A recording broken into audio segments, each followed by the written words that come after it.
morning and welcome to the second episode on Hermanus, brought to you by Hermanus Tours. I'm your host, Niels de Blanche, and today we will bring you, as the sun is rising over Hermanus, a little bit about the history of the town.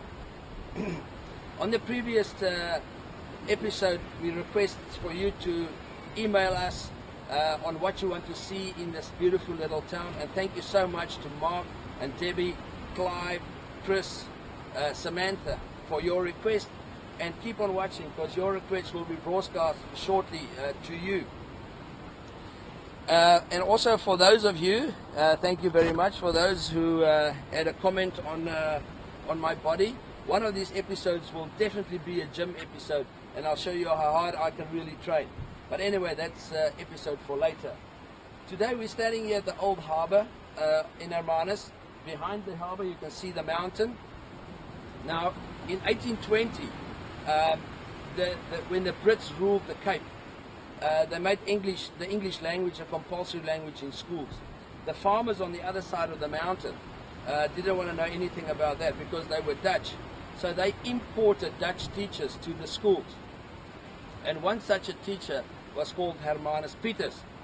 Now, because of the farming community was a very poor community, they didn't have enough money at all really to pay for these teachers. So what they did is they paid them by sheep.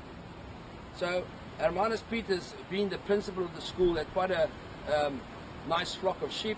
So one December holiday, he decided to find better grazing for the sheep. So he traveled over the mountain, which is known as the Elephant Mountains, and he followed with his sheep an old elephant footpath.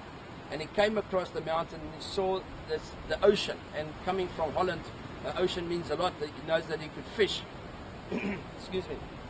But he also found that the grazing is much better because it's much greener over here because of the high rainfall that we get in this region in the rainy season.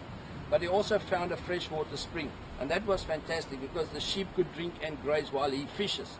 So he went back after the holiday of spending nearly a month here, and he told his friends that there's better grazing. So they came here, and because he found the spring, it became known that we are going to Hermanus Tours' spring, Hermanus Tours Fontaine, and that was the name of the town, Hermanus Tours Fontaine. But then he obviously died 10 years later, so he never actually saw what happened to the town, unfortunately, and how the town has developed since then.